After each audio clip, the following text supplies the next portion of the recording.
Do you know your fasting insulin level? Probably not, because most doctors don't include it on the standard blood work. Yet, it's the number one indicator of your insulin sensitivity and can be your best warning sign that metabolic disease is forming in the background as much as 10 to 15 years before your blood sugar starts coming out of normal range. Now, don't confuse fasting insulin with your fasted blood sugar or your A1C. Those two are indicators of the amount of sugar that's in your bloodstream. Your fasting insulin is a measurement of the hormone insulin that's in your system controlling your blood sugar. So when your blood sugar starts going up, let's say after a meal, insulin is released to move that sugar into tissues like your muscles and fat cells for storage to bring your blood sugar back down to normal. But if it starts going up in the background, say systemically high when you're fasted, that's an indicator that your body's having to work extra hard to keep your blood sugar in normal ranges. This is why it's a warning sign before blood sugar comes out of normal ranges, because the insulin levels can start coming up higher and higher out of ideal ranges long before the blood sugar's up out of ideal ranges. The benefit to that is that because you're in earlier stages of the formation of metabolic disease, it's a lot easier to turn the ship around. It's a lot easier to start making some changes to how you eat, how much you're working out, the quality of your sleep, and start bringing those fasting insulin levels back down into normal ranges. And rather than waiting until your blood sugar comes out and your doc wants to write you a script or give you some kind of patent advice about your diet or trying to walk or do a little more exercise, but hey, here's a script. So we want to address it early on and head on before disease is formed. Because by the time your blood sugar starts coming out of normal ranges, you're pre-diabetic to diabetic, okay? So I think most of us would agree we want to take on the formation of some sort of disease early, right? Before it's established. So ideal ranges for your fasting insulin, because I can tell you, if your doctor's not including you on your blood work, he probably doesn't know what ideal ranges for fasting insulin are either.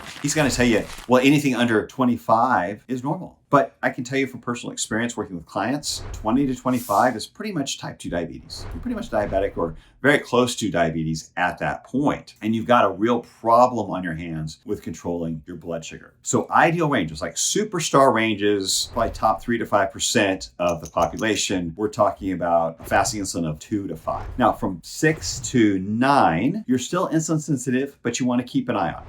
You may want to start addressing a few of your lifestyle habits around your diet and your exercise, realizing that if you go up towards 10 or higher, if you get in the double digits, you've got some insulin resistance there, which means insulin is having to work really hard. Your body's having to work really hard with insulin to keep blood sugar levels normal. Again, this may not be visible on your fasted blood sugar test, but with a fasting insulin, you're getting a heads up. You're saying, okay, my body's working extra hard. I got a fasting insulin of 10, 11, 12 here. Something's not right. There's something I need to change in my lifestyle to bring that fasting insulin level back into single digits. And I can guarantee you it has something to do with your diet and how much you're exercising and maybe the quality of your sleep. So you want to start eliminating ultra-processed food, excess added sugar, alcohol, get some strength training going, get a little bit of cardio in there, find something you like doing and get active and honor your bedtime. Make sure you're getting good quality sleep. All of these things impact the level of your insulin and your metabolic health. And so if you want to prevent type 2 diabetes, obesity, heart disease, many forms of cancer, which are all driven by high insulin levels, well, then you're going to want to know your fasting insulin level. So again, if your doctor doesn't add it to your blood work when you ask him to, well, here, try this. If you're feeling a little brave, you can say to your doctor, I really feel like this fasting insulin level is important to my health, to my well-being, and I want to prevent disease. If you're not going to add it to my blood work, I want you, please,